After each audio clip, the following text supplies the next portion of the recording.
Kırk grubunun başını biriktirip Batırmanas öz eline gelip kayıp verdi de günü gelip Batırmanas'ın toprağını katelekte öz eli özüne düşman oldu.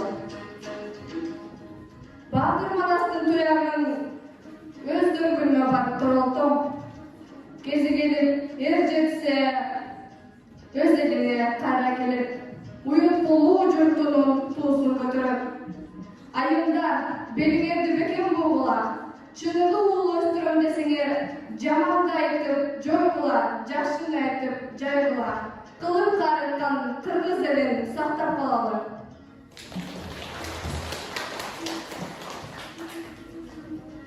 Beşte yerdi verdi yaratkan, tübörüp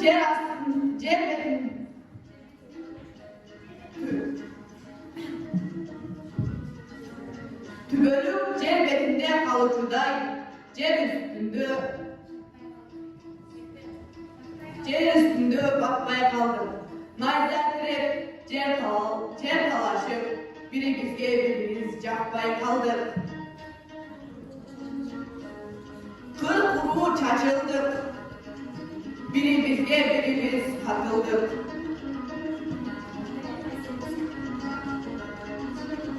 Yurtmaka kelbesek, akıllığa söz vermesek, Cogoluk gelerimiz anık, andıktan kırgız kurdum, bir gündükö birigip, bir memleket olur.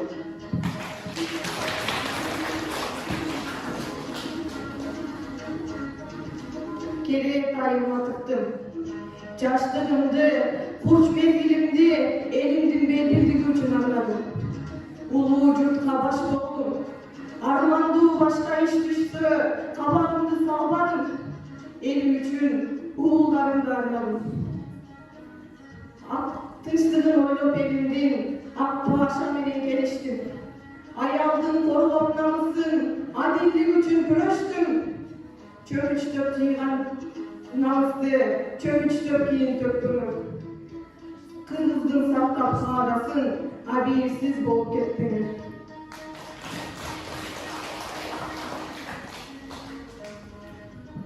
Kırgız ayalı, kuştu, namuslu, hareketçi bolğan her zamanda.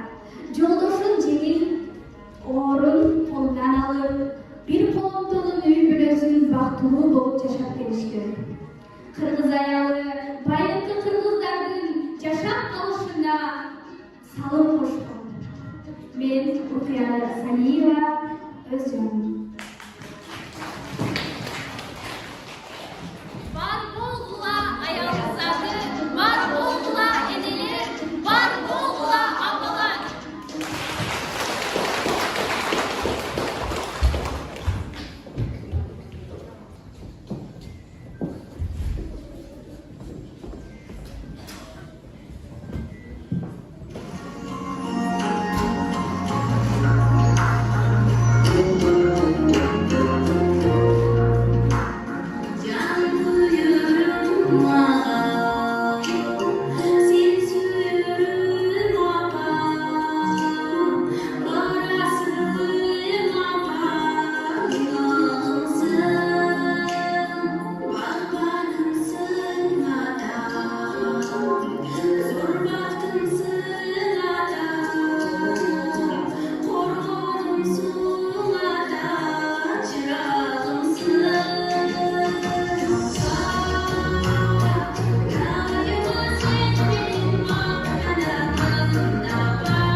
Ырдары апалар, эжелер, жеңелер, сиңдилер, мотурайган наристелер, баарыңыздарды келип келген жаз айы менен чын жүрөктөн куттуктайм.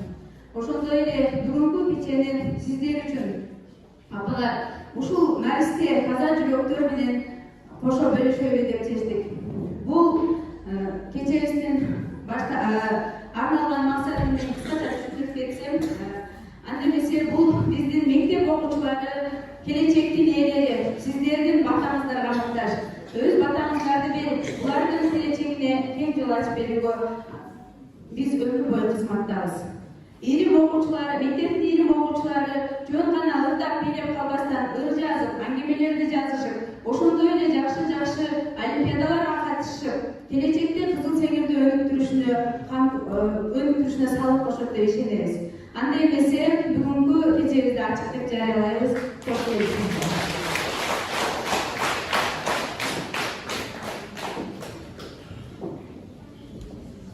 Бүт адамды эне тууган калайып, бакыт тейлеп, оолу менен кызына, бирок айрым безерилер жуайып, уучулаша ак сүтүнө тузуна.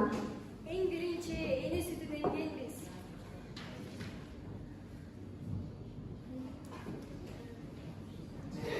Эң биринчи эне сүтүнөн келбиз. Эң биринчи эне жетим билгенбиз. Эң биринчи эне жүзүн көргөнбүз. Эркелетсе эрин ачып күлгөнбүз. Өмүр кайды эне мээри жылытат, кызга калкач кылып жүрөгөн. Бирок айрым кем чоңтойлор унутат, эне бактын, эне эмгегин тилеген. Саламатсыздарбы, урматтуу Аяз эле жана кеченин коноктору. Кош келипсиздер. Бүгүнкү мен дүйнөнү апам менен тааныгам аттуу кечебизди ачык түрдө жарыялайбыз. Алыштарда көркөм окуу менен илим окуучулары Мадина, Татына жана Аяна.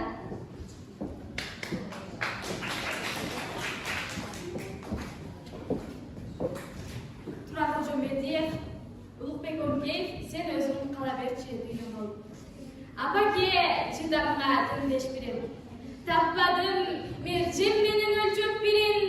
Эч кимдин тилин укпас кечир курак. Эсме түшүп турат теңдеги.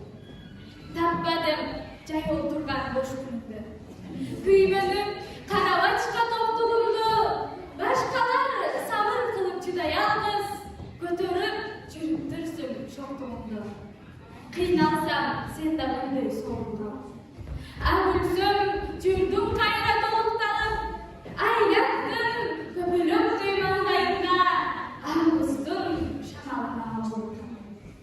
Бал таттым көп турдага тателегим, жол бастым аркыраак баселегим, өмүрүм өткүчөктү өзгөрүлбөс, төрөлдүм эң биринчи апатым. Апатың жүз таңдары түндөрү. Кайгырсам, жапа чегип турсам дагы, ал тургай сүйүнсөм да апа дегем, апа деп ыйлаганмын урсам дагы. Таппадым ээримиңди жеңалчумы. Тең келбес бүткүл жердин кең алтыны, таш көчө ылай тамда чоңойсом да, тааныдым бул дүйнөнү сен аркылуу. Ааламга көккө башым тийген болуп, көз салсам көп нерсени билген болуп, тар экен сендин бир тобошол дүйнө, сен өзүң кала берчи дүйнө болуп. Тар экен сендин бир тобошол дүйнө, сен өзүң кала берчи дүйнө болуп. Түн бир окуп, саат 74 чамасы. Эне уктабай, мен болуп санасы. Эрте келем деп ода келдине, эмне мынча кечип кеткен баласы. Түндө бирөө жыга чаптыбы, же мас болуп кадеме анын каттыбы, же кошулуп бузулган бир чөйрүбү, намыстарын ата-анамын саттыбы. Жым-жырт тынчтык, эл уйкуда термек. Аймай кетти ала тоодон жел келип, эч кыймыл жок эненин көз алдынан. Келе берди көп нерселер илгери. Табияттын теңсиздигин карачы, эч ким буга бола албай тарачы, эч кимөңгүз түшүп тартса энеси, аны сезбей менмен сиңген баласы.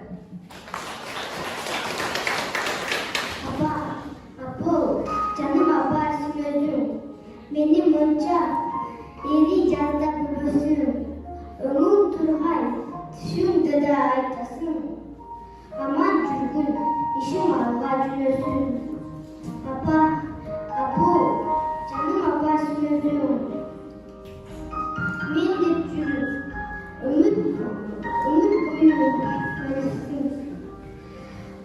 Emge gittin, 10 günden beri sevin, esi çoğun kanca sağlıklısın.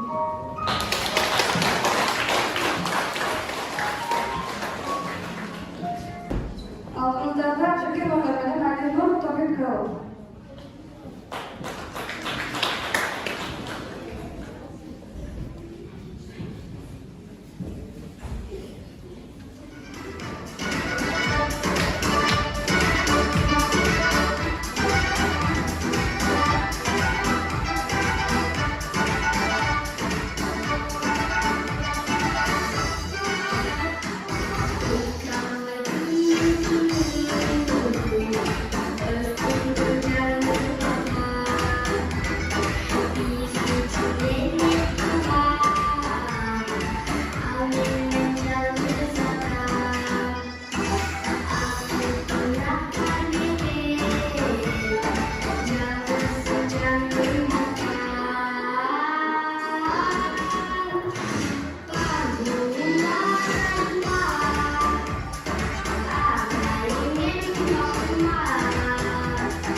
Klasta sabah bolçada.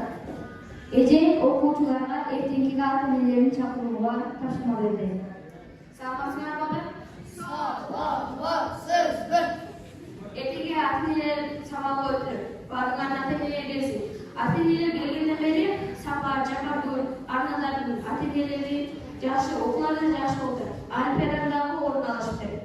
Ertaga bargan atamalar kelsin. So'z xabar berdi. San'at ta'limi.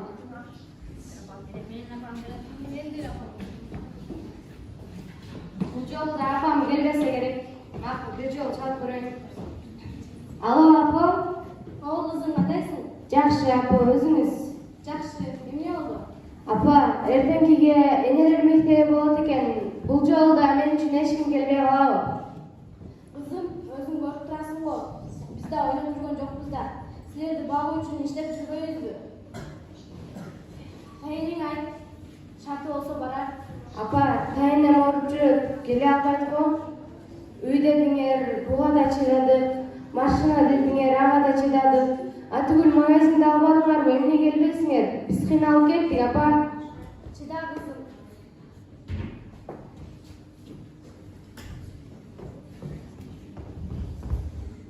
Чыда кызым. Мен жумуштамын, мага тоскоол болуп жатасың, кийинирээк сүйлөшөбүз. Тезирээк үйгө барып, эмнелеримди карагын. Ошол эжелерин тойгозго сен жакшы окусаң болду да.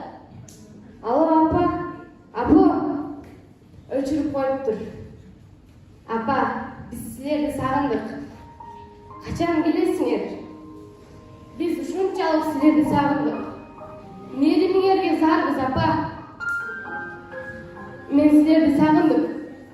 Инилеримди сагынганычы? Силердин сүрөтүңөргө кармап калышат. Мен болсо түнү менен уйлап чыгамын. Апа, инилерим басса турса силерди айтышат. Biz sizleri sağım kettik. Biz Arıstan'ın apası her bir çok olsa gerek. Alardın bizçelik varlığı çok apa. Birok bizge ança barlıktın ne gereği var. Aytkılaçı. Biz sizleri sağımdır apa. Gel gile. Men bu jaka gelseňer bizdele uy jumuşlarına jardam bermekmiz apa. Men köp jumuş kıla alamın. Men nan jabam, uy şıpıram, atugul jer basam. İnilerim de jardam beret. Basa, inilerim olup kaldı. Doktorga alıp barsa kusa olup deydi. Apa,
алардын мешенеси шор болбосун. Бактылуу кыла албаса бир аялды эркектер эркекмен деп зорлобосун. Аялды аярла зорлобосун. Турмуштан кагуу жашты ойлонбосун. Турмушту атып салуу туура эмес. Назик жан балким ага оор болбосун.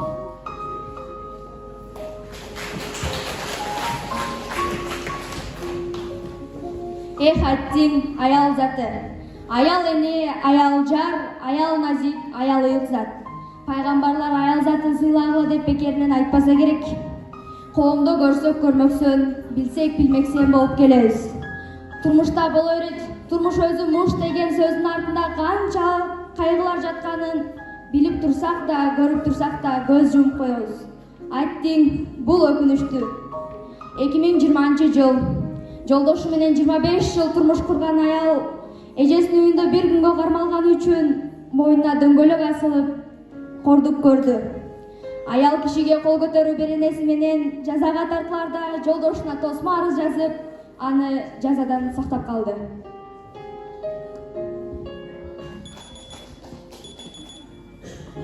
Жок, менин күйөөмдүн бул жерде күнөөсү жок. Анын ошол күнү ачуусу келип калган болчу. Мен келечекте балдарымдын атасы түрмөдө отурушун каалабайм. Ооба, мен күнөөлүүмүн. Бирок мен келечекте ошол балдарымдын атасы түрмөдө отуруп, ошол балдарымдын келечегин бузушун каалабайм. Эшикке чыгып дүйнөнү үйгө кирип, эшикти терметкен аял затынан өткөн кечиримдүү жан жок болсо керек. Эненин жүрөгүндө эмне өткөнүн бир гана энелер түшүнөт. Алагачуу салт, алагачуу салт, алагачуу салт. Кыргызым, Манас атабыз Канекей энебизди алып качып үйлөндү беле? Алымбек татка Курманжанды алып качып келди беле? Айткылачы, көрбөгөн, тааныбаган, көңүл бербеген адамга үйлөнүп, үй бүлөлөр бактылуу болуп жашай алабы? Жок, андай эмес. Канчасы армандын ичине батып, оорулуу болсо, канчасы ажырашып, тирүүлөй балдарын жетим калтырышты. Канчасы болсо алагачуунун курманды болуп, калайык калктын жүрөгүн оорутту. Алардын бири Гурлай болсо, бири Айзада Канатбекова.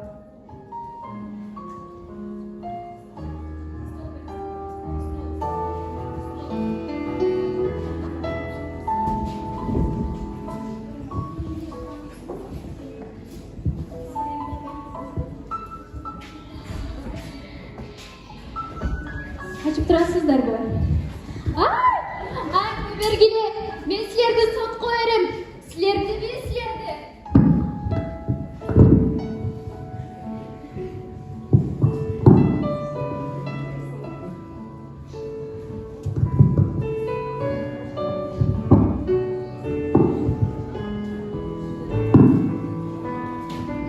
О, кагайын кыргызым. Мени эмнеге куткарган жоксуңар? Мен көп максаттарым бар эле. Мен баалы болмокмун. Жана калса силерге пайдам тийбейт. О, кыргызым. Апалар ууларга айткыла. Алагачуу салт эмес деп айткыла. Мага окшогон жаштардагай. Кыздардын балда чаптыбасын. Айткыла ууларга. Айткыла. Тарбия бергиле. Алагачуу салт эмес деп айткыла.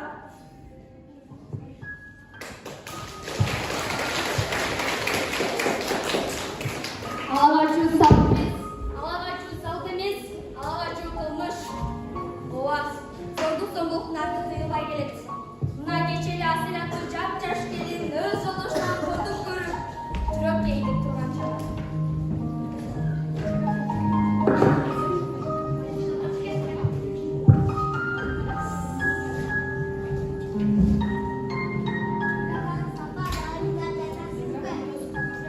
Илабаңыз апа, дайымдап жатасызбы?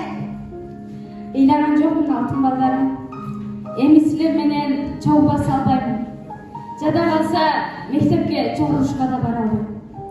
Мен Dostlarыңардын алдында уялышыңарды каалабайм. Апа, ыйламаңыз, мен сізді жакшы көрөм. Туура кызым, силер мени жакшы көрөсүңөр. Тилекке каршы атаңарды эле эмес, дүйнөдөгү баардык эр жигиттерди жек көрүп калдыңар. Мен силердин келечегиңер үчүн корком. Мен силерди дүйнөнүн аркы бурчуна алып барсам да, жүрөгүңөрдөгү жек көрүү менен коркунучту кууп чыга албайм. Эмнеге? Менин өмүм көрүмсүз болсо да мейли эле. Жүрөгүм балдарымдын жүрөгүндө тарт калды. Уккулачы апалар, сиздерге айтаарым, уул балдарга мээрим берели. Мээримдүү жүрөк беребиз болбойт, мээримдүү жүрөк беребиз.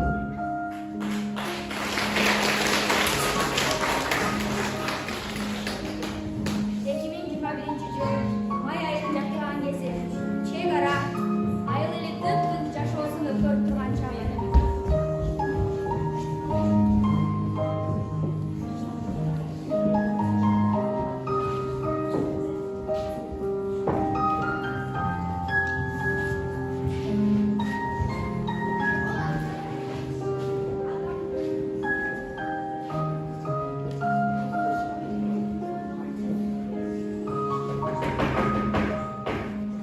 Kardeş, uca da oynamak babay. Uca koptu.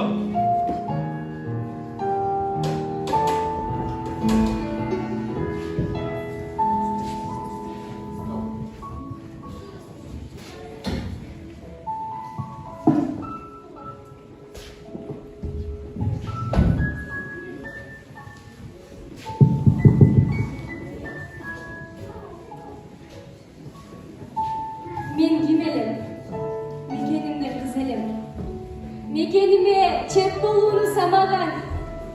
Мекениме душман көзүн кадаган. Кайдасыңар, эр замат жигиттер? Эл ичинде чет болууга жараган. Эр жигит эл четинде, жоо бетинде дөчөлө. Кыргыздын жигиттери байлыкты, бийликти туылған жерден артып көріп қалышты. Мекенге қызмет өтті, алар үчүн уят болып қалды. Эмнеге айткылачы? Туылған жерге қызмет өтөбөгөн ер жигиттерибиздин айынан мага окшогон канчалаган күнөөсүз жаш наристелер кете берди. Урматтуу кыргыздын жигиттери, эр азаматтар, Манастан калган жерди ыйык сактайлы. Бул ар бирибиздин милдетибиз. Мадина, сен ар бир кыргыз кызынын жүрөгүндөсүң. Мындан ары жергибизде тынчтык болот. Эр азаматтар биздин мекенди коргоп турушуна дайыма ишенебиз. Аялды аягыла ыйламасын. Сезимдал жүрөктөрү кыйналбасын. Бала деп жүдөй түшсө бир аз аял, андайды эч бир эркек сындабасын. Аялды аягыла бир көлбөсүн. Бүтүндөй ол катага жүктөлбөсүн. Курсагы ачка болсо дебегиле, жүрөгү ачка калып күн көрбөсүн.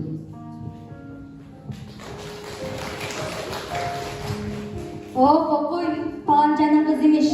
Өзү ошону көрмөк да. Бетим жаман кыз беле. Жакшы кыз болсо анда ким күнөөлүү? Аны коргой албаган ата-энеси, бир тууган агасы, айылдаштары, кошуналары күнөөлүү чыгар. Мен киммин? Мен үй бүлөмдөн эркек кыз элем. Мени баары жакшы көрчү.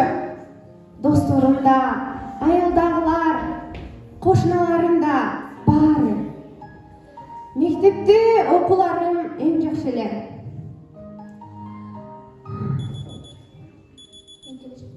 Мен келечекте өзүм сыяктуу мыкты мугалим болгум келген. Бирок ушул күндөн кийин мен бул жашоодон тажадым.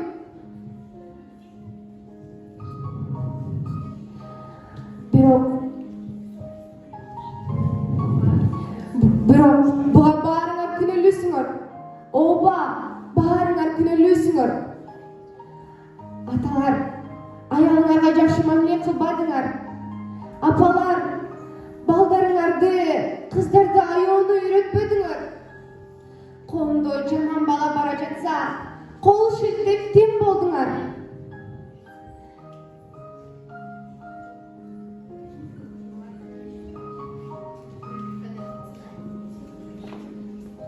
Кадырман журтум, унутпагыла. Ар бир ыйлаган кыздын көз жашы үчүн жооп берерибизди унутпагыла. Кыздардын намысы элдин намысы. Анда эмесе жогорудагы көрүнүштөргө карата айылдын өрнөктүү айымдарына сөз бере кетсек.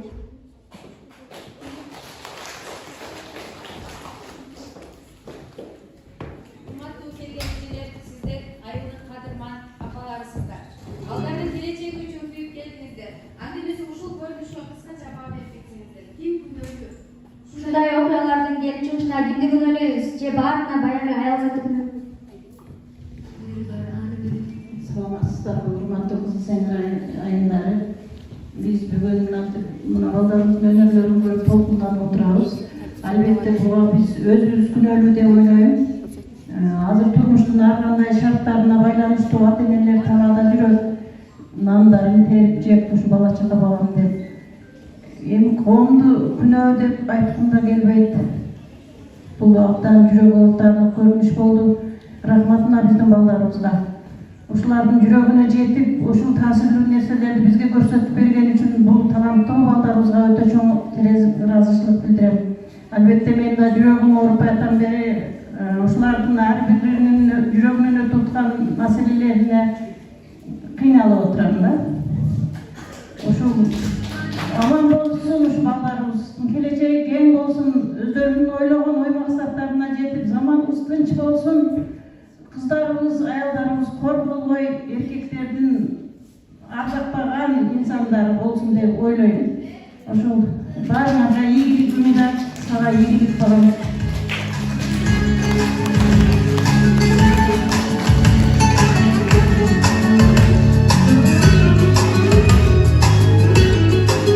Кыздарыбыз ыйлагасын, апаларыбыз төрүбүздүн көркү болсун.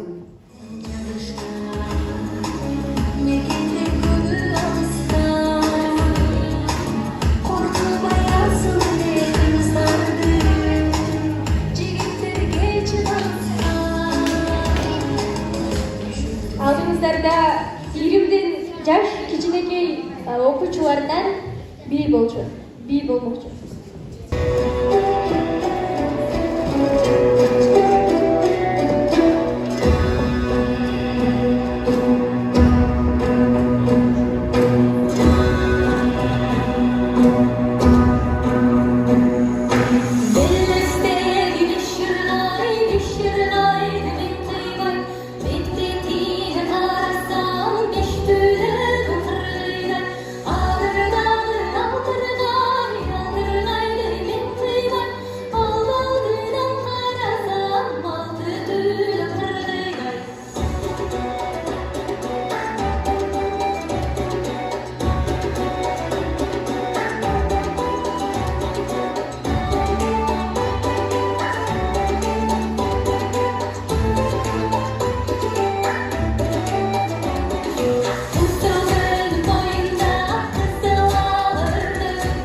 Öldü deş, ömür üçün kıyanat o. Oylu boyut balдар esek çıkıp geledi. Aldığımızlarda Turan Hocam Berdiyev'in apa poeması. Sen jönündö başlarında ırırdap, sözler caynap, çekirgedey çırıldap, sözler çorup, kumurskaday kaptaşıp, cıldız sımal, büyük tepe cımındap, sen jönündö başlarında ırındı, tilegeyim kele kaldı töp bolup, jankın ersin sanat cengiz köp bolup, solumda sözler söz çöp bolup, kalemine tegizerde kolumdu, kalemine tegizerde kolumdu, çaçıratıp altınları bolumdu.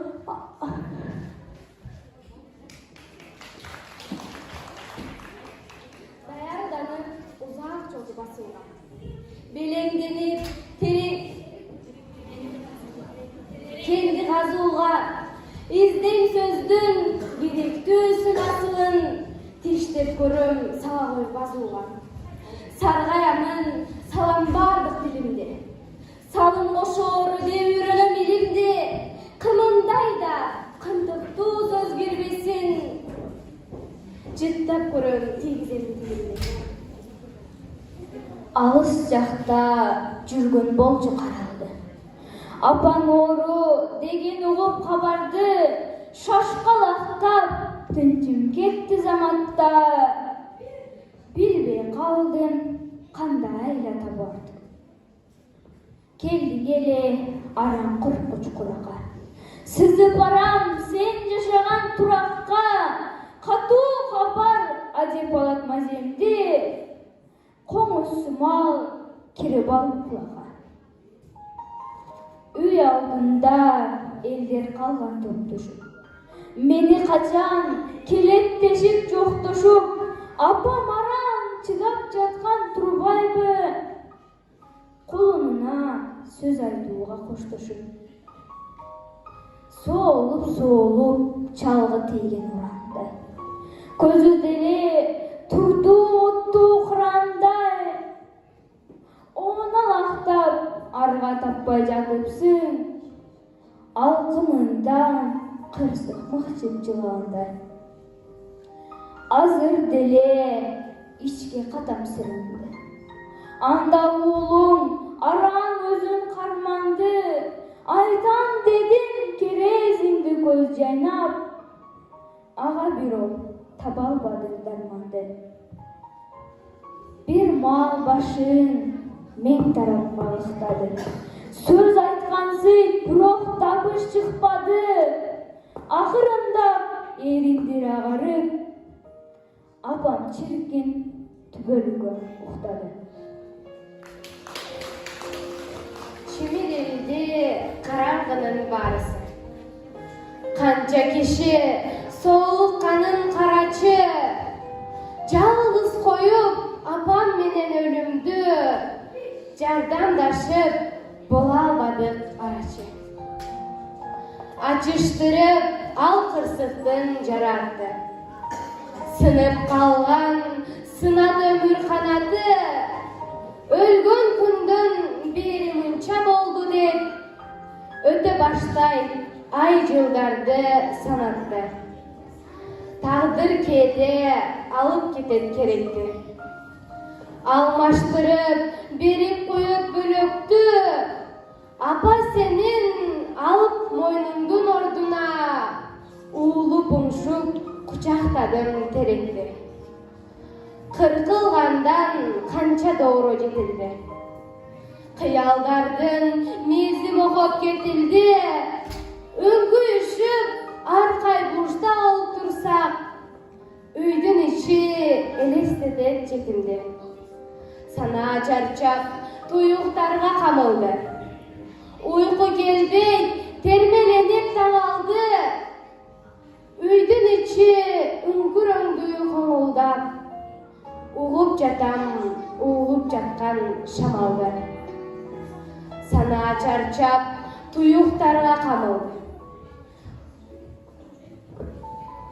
Tuzsuz jegen siyaqtandıq tamaқты. Кара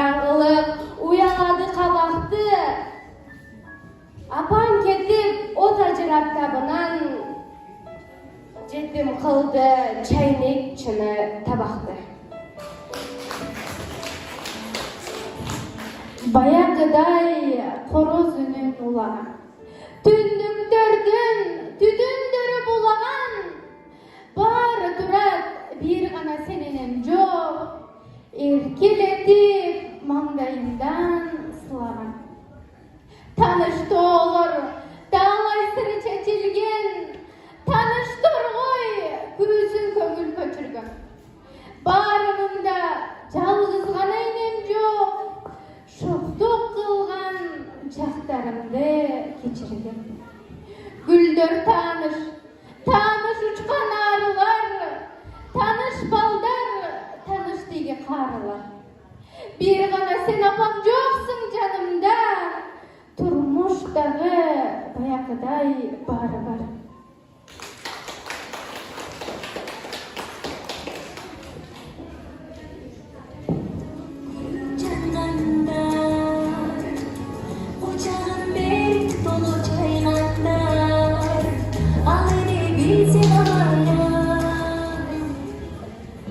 Ап келип, ойлосом өкүнөмүн түркүн, көрбөдүң, көрбөй калдың дүйнө чиркен, эсепке кошулганын сары улумдун, ап келип, эмгек акы сага бергей.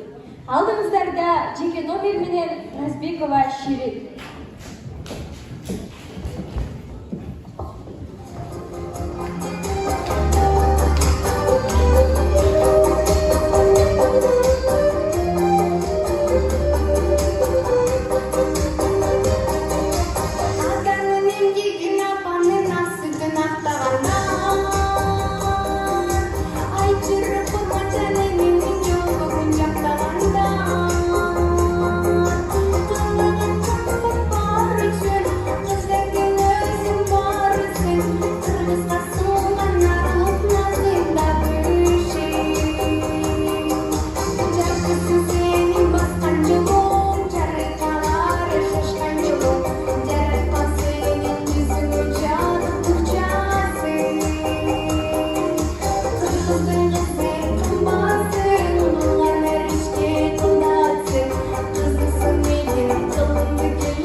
Алдыңыздарда үйрім окуучулары бий менен.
Enjoy Kurdistan.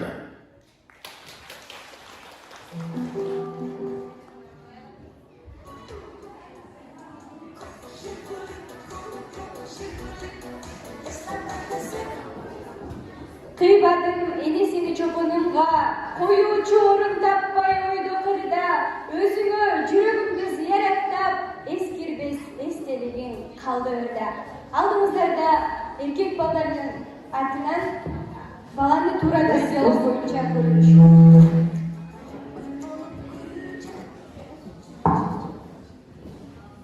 Жаз мезгили, окуучулар 7 класс окуйт.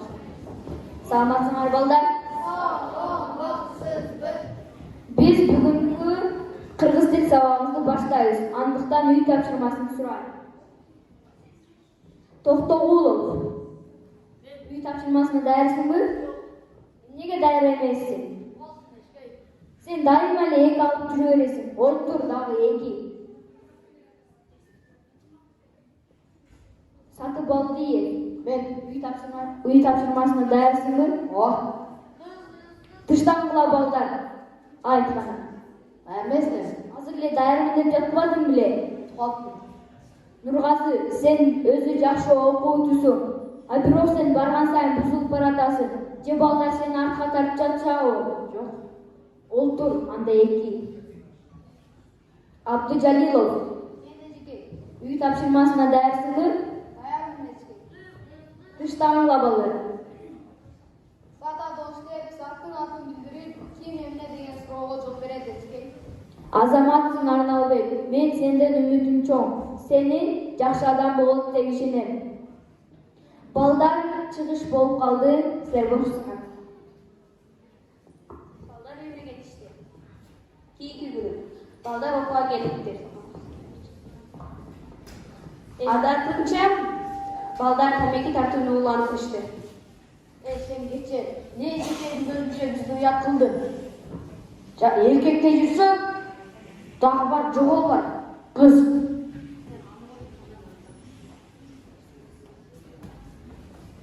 Агай кетат. Саламатсыздар балдар.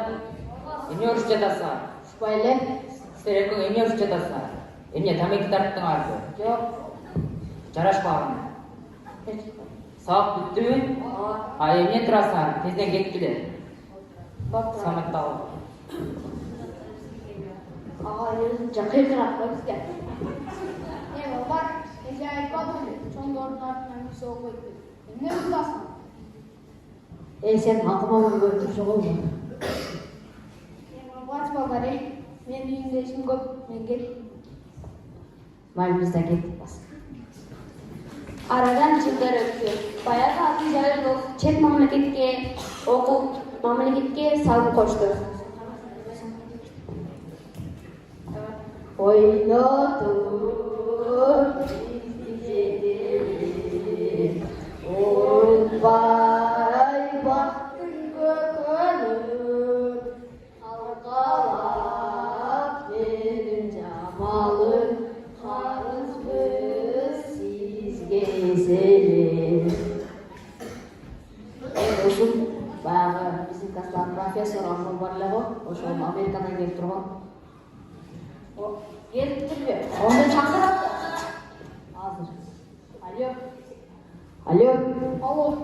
Досым, қандай? Жақсы, өзің қандайсың? Жақсы. Келбейсің төрт көшеге. Алып бересің бе? Жүрді. Мен келіңе. Болып тұр досым, алып кет отыр. Болып тез ақ кел. Ассалаумағалейкум. Қандайсың жолда? Жақсыңарбы? Сыңарбы? Сілерді көрбей оңды обдан қалған тұрғандым. Жақсы бар келсін. Қандайсың араңа? Мен солыңа жақсымын? Жақсы. Жүресіңарбы? Өзің қандайсың? Жақсы. Нұрғазы досым, сені ешкілікке беріліп кетті де ұқтым. Ошол үшін бі? Досым, үйленген адат қылам, ұйға жүген сылаңыз.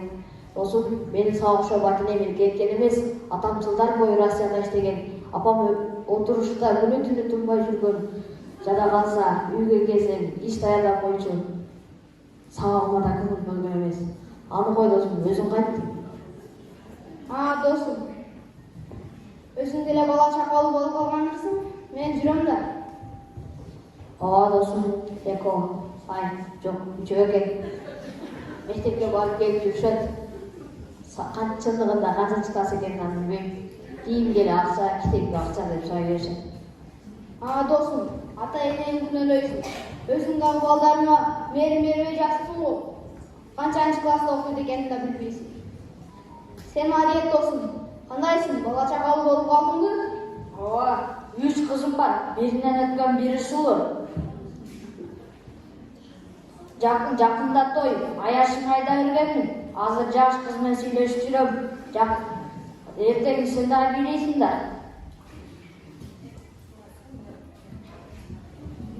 Досым, сен айдай болған сұлу қыздарыңы өзің оңша жалпашпен кішіге берет білін.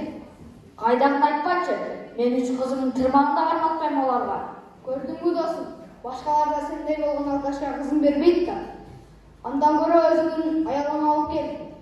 Бақтылы болып жашағыла. Анал досым, және сен бізді тақалатын алып бересің бе? Жүр басын. Алып берем досым. Мен Америкада көп білім алып келдім. Нан жабушысынан алып келдім. Жанына сәхді ашамыз. Ошоны чоғ іштетпейлі бі? Біз қамыр қылауызды, дағы не қылауыз? Дағы үстізге көйлек кие олмайды бі? Досым, аны кейін сөйлесеміз. Мен үйге қой сойдырып қойғым. Сілер ет тұрағыз. Мен дағымды тамақтарды пішілерім. Түлігі аңға кеттім. Кеттік. Арман өзі балдардың жашасын оңғы өчінен келген. Ойлаған іші да ішкі ашты. Албетте, сіздердің да елдің да керегіне жараған ер азамат болып жетілішін.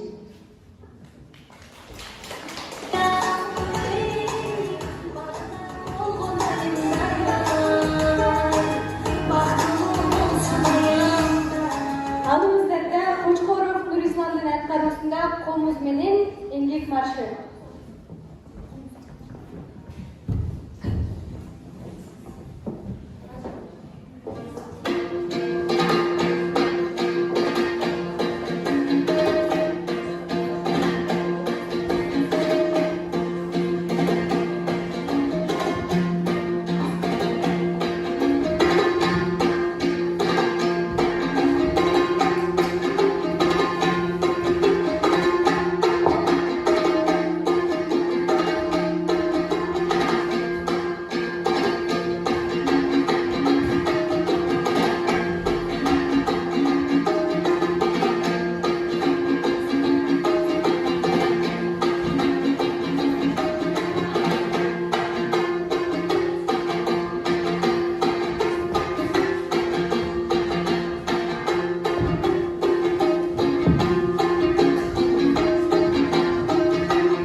ziyarı olsun.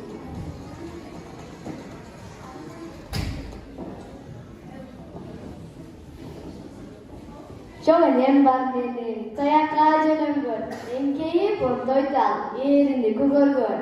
Eneke жүрүңүз доктурга чыгалы. Оорутса чыдаңыз. Мүнөткө санаалуу. Дарыгер кеткен соң түз басып каласыз. Бирге топ ойноп, секирип санаасыз. Гүлдөрдү терүүгө убакыт табылат. Андай да чоң элем. Кайдагы дарыгер? Мен оор эмесмин. Карылып келгем. Жалындуу жаштыкты жоготуп билгем. Ал кайда калганын унутуп калганмын. Суудабы, тоодобу, боронду күндөгү, ачылган гүлдөбү, эскирген үйдөбү, калгандыр билбеймин. Таңымда жаздым, жоготтум жаштыкты, терең көлдөрдө, бийик тоолордо, жашымды жаштыгым түпсүз ойлордо. Жалындуу кезимди жылдарга алмаштым, а жылдар силердей бакытты карматты. Энеке, истеңиз ал жерди, тоолорго чыгайын, көлдөрдү сүзөйүн, чер тобой аралап, дүйнөнү кезейин, шамалдан сурайын, жылдарды терейин, жалындуу кезимди өзүңө берейин.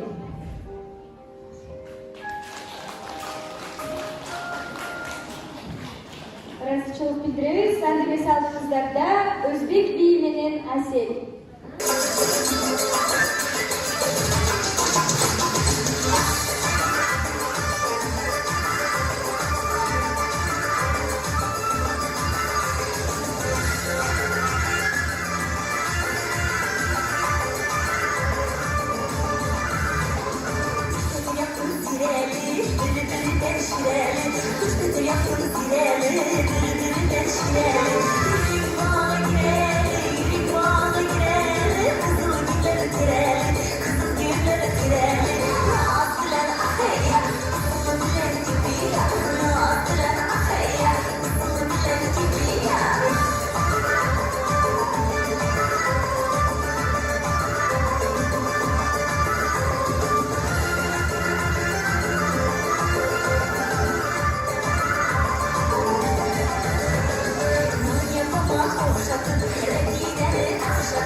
Рахмат айтабыз. Алдыңыздарда ушундай эле жеке номер менен Самара жана Бекназар.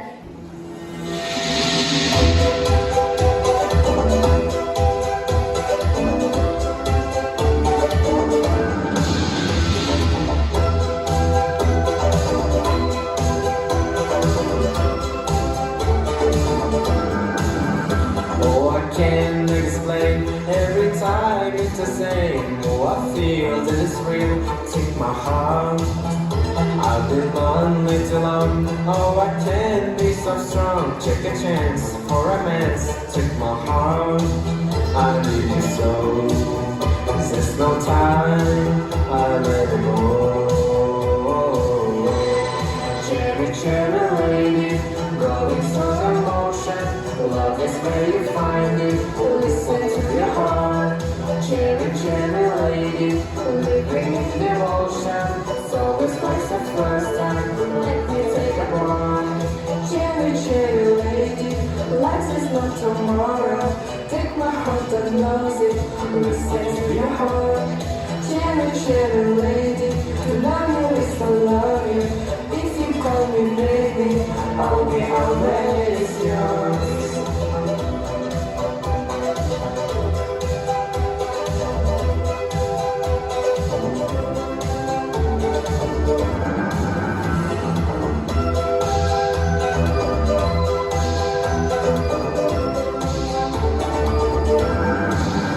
I get up, I get down, all my girls close around. Who is right, who is wrong, I don't know. I will find in my heart that the love in my soul is a cow, but I see is a girl. I need a soul. All the times I must slow. Cherry, cherry lady, going through the motion. Love is where you find it. Listen to your heart. Cherry, cherry lady, living in devotion. So it's like the first time. Let me take a run. Cherry, cherry lady, life is not tomorrow. Take my heart and lose it. Listen to your heart. Cherry, cherry lady, to love you is to love you. If you call me baby, I'll be always yours.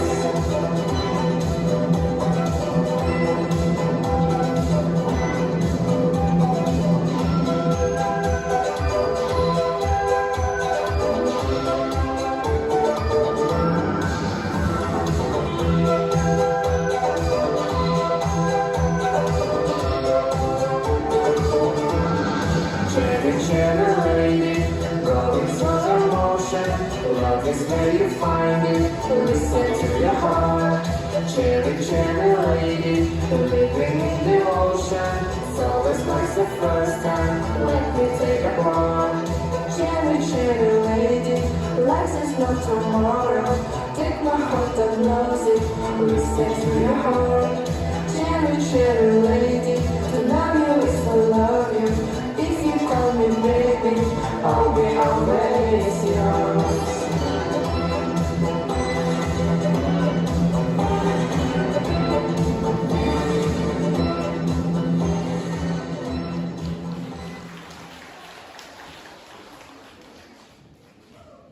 Алдыңыздарда ири окуучуларынан көркөм окуу.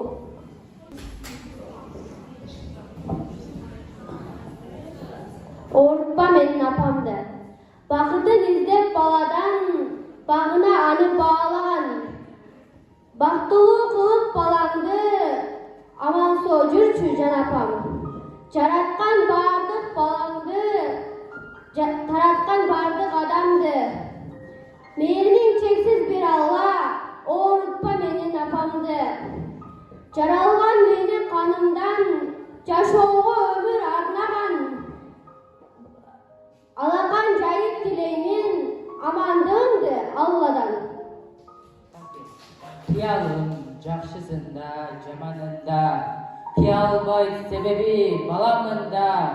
Апакем бир да мени чаңып кетпей, апакем кебин таанып кетпей. Көйнөгүм жукасында, калыңында, тагдыры жашоомо жаз келеби, кыш келеби.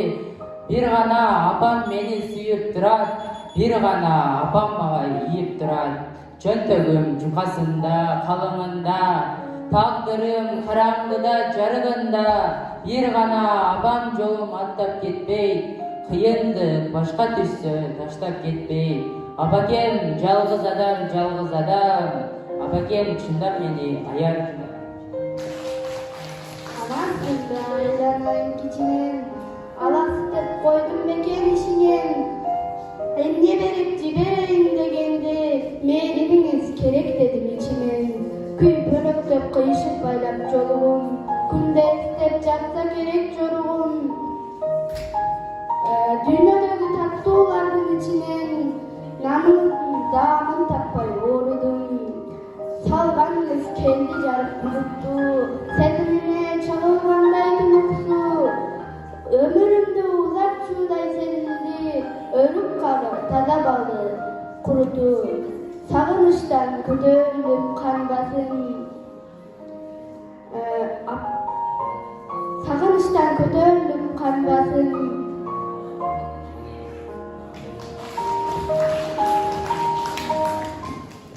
Алдыңыздарда мас болгон коён тамсили менен Нурзат.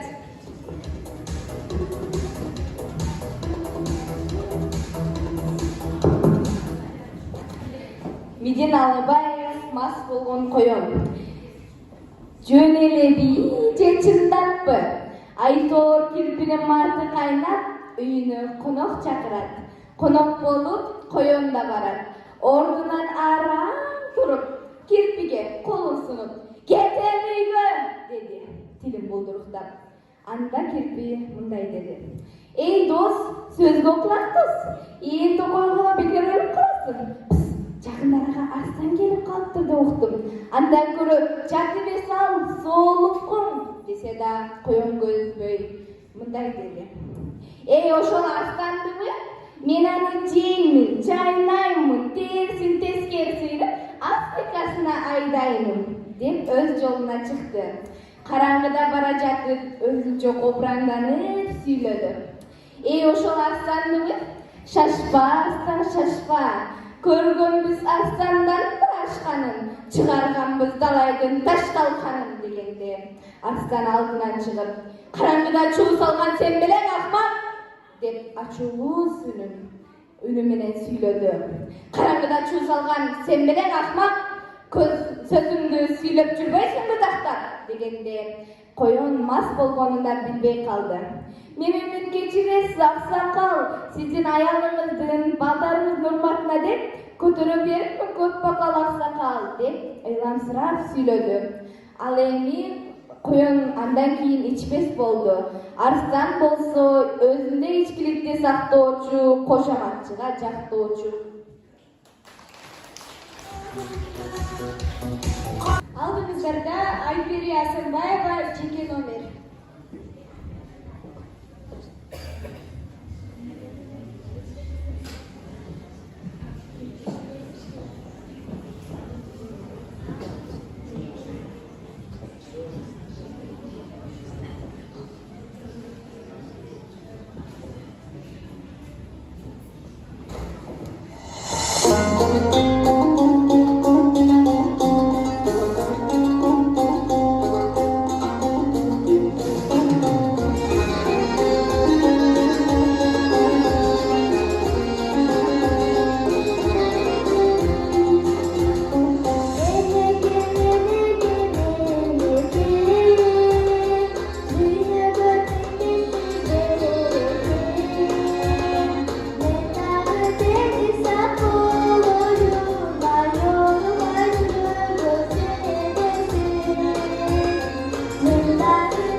Шайлыбек Дүйшеев bir чыгармасын сіздерге айтып берсем, таласқа барып, ошол жердеги карылар үйүндө көргөн нерселерин калемине жазган экен. Мына ошонун өзүндө айтып берсем.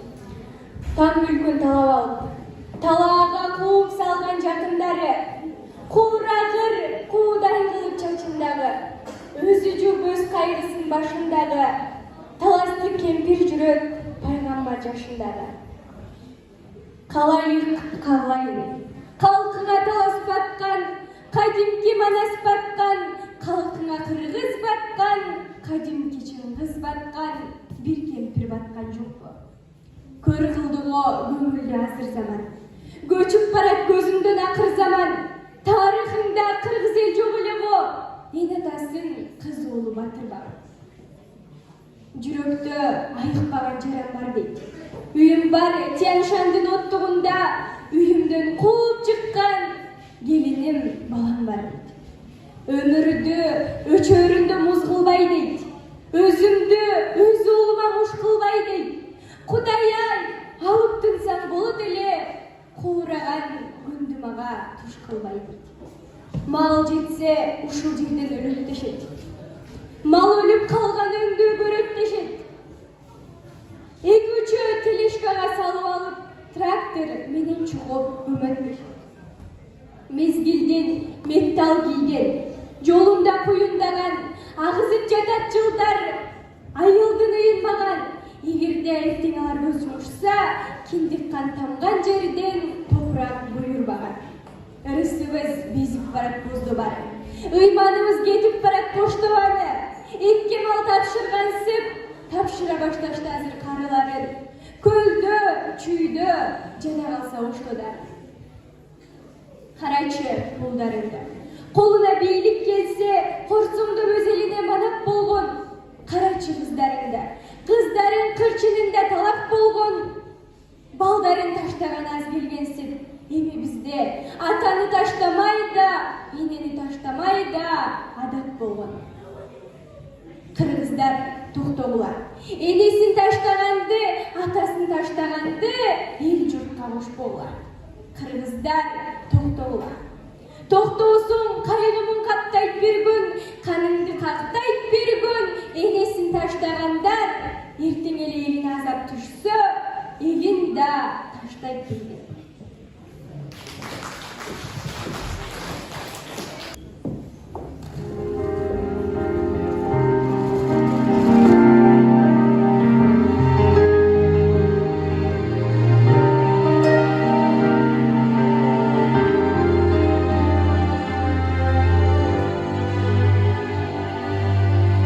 Я целую твои руки, моя родная.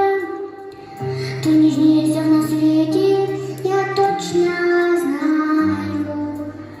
В мире нет тебе дороже, в моем ты сердце. Обними меня покрепче, хочу согреть. Мама, всегда со мной рядом. Мама, мне ведь большего не надо.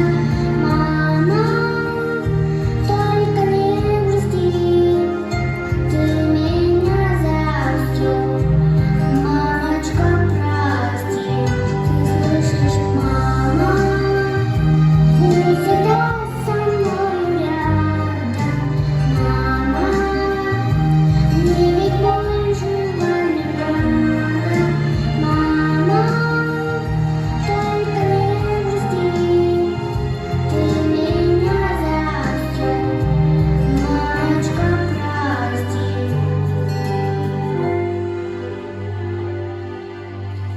Только ты всегда поддержишь и успокоишь. Я слабости и злости меня укроешь. Я люблю тебя, ангел, с тобой живу я.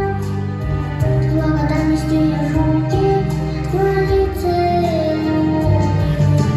Мама, всегда со мной рядом. Мама,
баардык башталган иштин аягы болот демекчи. Баарыңыздардын келгениңиздерге чоң ыраазычылык билдирүү менен сөздү мектеп директору Муратова Толкунай Султановнага берсин.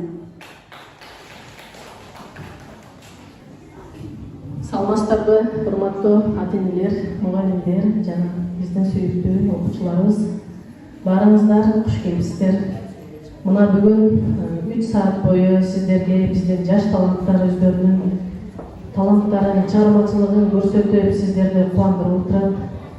Албетте бизде бул эле ийгим эмес. Мектепте 10 мугалим менталдык арифметика, окуп түшүнүү боюнча, бат окуу боюнча көктөм жана жаш талант чебер колдор ийгимдери иштеп жатат. Кудай буйруса сиздер жылдын жыйынтыгында башка ийгимдик сабактардын дагы жыйынтыктарын көрөсүздөр. Азыр Уймеданын өзүнүн ийгимдик сабагында 30 окуучу тарбияланып атат. Азыр ошол окуучулардын ийгимдик сабактагы ишинин жыйынтыктарын көрдүңүздөр. Уймеда боюнча айта турган болсок, Уймеда мектептеги алдыңкы чыгармачыл мугалим. Мектептеги билим сапаты да жогору.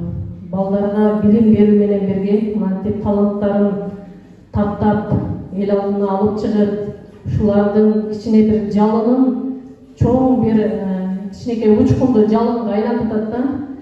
Мындан кийин биз ушул жакшынакай балдарыбызды ушул айылдын сахнасынан кийин чоң сахналарда көрөбүз деп ишенебиз. Андан сырткары балдарыбыздын баардыгы эле ушул сахна менен бирге же болбосо чыгармачылык менен бирге өзүнүн кесиптерин дагы тандашат. Мына ошол кесип менен экинчи өнөр болуп калат деп ишенебиз балдарыбыздыкы. Уймеда сага чоң рахмат. Чыгармачылыгың ташкындай берсин, билим сапатың мындан ары дагы жогоруласын. Сен мектептин, элдин кызысың, дайым ошол эл кызматында жүрө бер. Баарыңыздарга ата-энелер көрдүңүздөр, чоң рахмат. Ушундай дайым мектеп менен байланышта болуңуздар. Азыркы балдардын көрсөткөн баардык ушул көрүнүшү турмуштан алынган. Демек, биз эне болуп сүйүнгөнүбүз менен бизде чоң жоопкерчилик мойнубузга кошо артылат экен да. Мына ошол эне деген сөзгө татыктуу болуп, сиз менен биз ушул жакшынакай балдарды кошо тарбияласак, албетте коомубузга керектүү инсандар чыгат деп ишенебиз. Келген апалар, ушул март айындагы 8 март майрамыңыздар менен куттуктайм. Дайым ушул майрамдардай маанайыңыздар ачык болсун. Балдарыңызга татыктуу тарбия берип, ушундай эл шаркап жүрө берет деп биз сиздерге ишенебиз. Ден соолугуңуздар болсун, үй бүлөңүздөр аман болсун. Анан биздин келген коногубуз райондук билим берүү бөлүмүнүн балдар чыгармачылык борборунун директорунун орун басары эжекебизге чоң рахмат, ыраазычылык билдирели, убактысын бөлүп, ушу биздин кубанычыбызды, балдардын таланттарын тең бөлүшүп, кандай иш болуп атат экен деп билип кабар алып, биз менен кошо жүргөнү үчүн ыраазычылык билдирүү менен ушул эжекеге мен сөздү узатсам. Рахматым менен дагы бир жолу. Саламатсыздарбы, урматтуу айылдан коноктору. Келе жаткан 8 март баарыңыздардын байрамыңыздар менен ар бириңиздерди биринчиден ден соолук каалайм. Бүгүн мен мындай жогорку деңгээлде болот деп ойлогон эмесмин. Бир эле мен эмес баарыбыз ыйлады окшойт, албетте бул микрофондун бир аз төрү бар. Ушунча окуучулар бул жерде туруп аябай жогорку деңгээлде даярданыштыр. Бул зордук зомбулук биздин азыр баардык коомдо болуп жаткан окуя. Бирок бул окуучулардын деңгээлде бир аз кандай түшүндүрсөм, бир аз кыйын немени чалыштыр. Силердин өзү көргөзмөсү буларчы. Бирок ушул окуучулар силерге ийгилик, окууларыңар ар дайым ийгиликтер менен коштолсун. Ушунун баары жолун даярдаган жана көйдөнүндөгү бир аз да болгон талантын суруп чыгарган бидийчиге сизге рахмат. Чыгармачылык, ийгилик, ден соолук каалайм. Ар бир аялдарына үйгө бакыт каалайм. Чоң рахмат.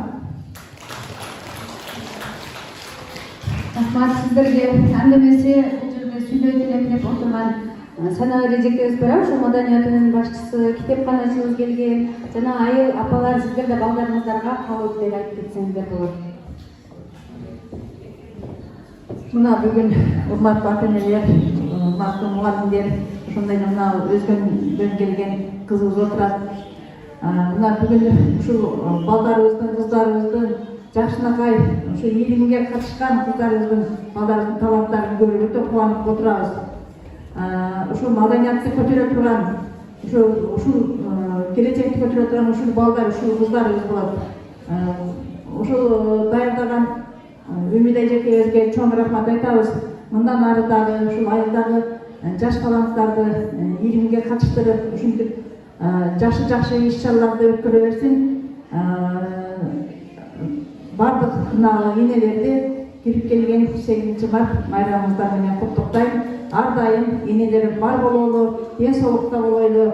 Ушинтип мектеп менен тыгыз байланышта болуп, балдарыңыздардын, небереңиздердин жакшы ушундай чыгармачылыкка баштаган иштерин, аткарган ырларын угуп, ар дайым бар болуңуздар. Рахмат. Үмүдө ишиңиз ийгиликтүү болсун. Мындан ары дагы ушундай жакшы иштерди алып барып, ар дайым ушул маданият кызматкерлери, ушу иримди жетектеген мектептеги ушу мугалимдер менен ар дайым тыгыз байланышта болобуз. Ар дайым эле байланыштабыз. Мындан ары дагы тыгыз байланышта болобуз. Мына жаркыраган биздин маданиятыбыз курулду. Ар дайым биздин эшигибиз ачык. Ушул жерде жакшынакай иштерди алып беребиз. Рахмат сага. Рахмат, сизди да салып койгонуңузга. Анда эмесе бизге китепканачыбыз дагы келген экен. Окуучуларга калуу тилегим бар дейт.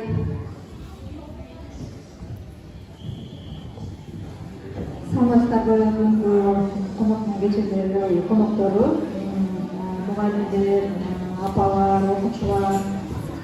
Сиздердин келе жаткан жаз майрамыңыздардын баардыгыңарды куттуктайм. Бүгүнкү кече аябай сонун өтө жогорку деңгээлде өттү деп ойлойм. Үмүт эжекебизге чоң рахмат ушундай жаш окуучуларды тарбиялап, таланттарын көтөрүп, элге тартуулап, ачылбай жүргөн таланттарын ачып жүргөн эжекке чоң рахмат айтабыз. Жана ошондой эле азыркы мигрант эненин кызы деген эмеси аябай өзүбүздүн башыбыздан өткөргөн үчүн баарыбыздын жүрөгүбүздү орукту деп ойлойм. Ошо Үмүт эжекебиздин өзүм эң жакшы көргөн жеген эжекебиз, сизге чоң рахмат, мындан ары ишиңизди ийгилик. Азыркы биздин мектептин окуучулары дагы китепканага көп келип окушат. Бул да ошо мугалимдердин атынан деп ойлойм. Бүт баары ошо мээне деп ойлойм. Ошон үчүн Үмүт эжекебизге айылдык китепкананын атынан жана биздин бүлөнүн атынан кичине сыйлыгым бар эле. Рахмат, анда эмесе ушул сиздерди чын жүрөктөн күтүп алып, сиздерге болгон өнөрлөрүн алып эми сиздерден бир ооз жакшы сөз кутуп калышты. Анда эмесе ким сүйлөйт айнелерден?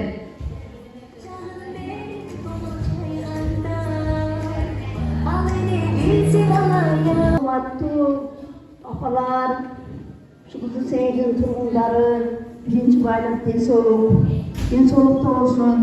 Айтем бери ушул неберелерибиздин, балдарыбыздын аткарган эмелерин көрүп жүрөктөрүбүз ооруп, келечектин ээлери бул балдар кыздарыбыз. Ден соолукта болушун. Ага эжекейлерге рахмат. Ошол эле болуп балдар кыздарыбыздын бүлөтүш келечегин каттаган силерге рахмат эжекейлер. Баарыңарга рахмат. Мына ошо отурган апалардын атынан баарыңарды 8-март майрамыңар менен куттуктайм. Ден соолукта болгула, үй бүлөңөр менен аман эсен болгула. Кыргызстаныбыз аман эсен болсун, өркүндөп өсө берсин. Келечек муундарыбызга ден соолук каалайм. Ар дайым ушу тынчтык болсун, Кыргызстаныбыз өнүп өсө берсин. Эжекелерге кантип рахмат. Ошондой эле ушу маданият үйүбүздү түптөгөн ушу директор кызыбызга рахмат. Ушулардын эмеси менен үнү жеткен экен, ушундай жакшынакай маданият үйү ачылып отурат. Ушул жерде жакырап жайнап баарыбыз ата-энелерибиз көрүп кубанып отурдук.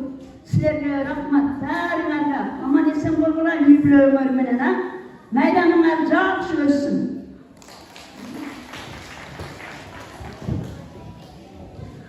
Башталган иштин аягы бар демекчи. Кемчилиги болсо кечирип, артыкчылыгы болсо баалап, бизди колдоп коштоп келип бергениңиздерге чоң ыраазычылыгыбызды билдиребиз. Сиздер кол чаап колдоп отурган балдар буйруса кызыл сеңирибиздин Кыргызстаныбыздын элине кызмат кылган эр азамат уулдар эң мыкты айымдар болуп жетилет. Биз ушул катардан Курманжанды, Каникейди, Кыз Сайкалды, Жаңыл Мырзаны, Уркуяны жана башка бардык баатырларды ыймандуу аял затын көрөбүз. Буйруса сиздер менен биргеликте өнүккөн Кыргызстанды тарбиялап алабыз деп ишендирип кете аламын. Андемесе келген кадамыңыздарга ыраазы болуңуздар, баарыңыздарга ыраазычылык билдиребиз.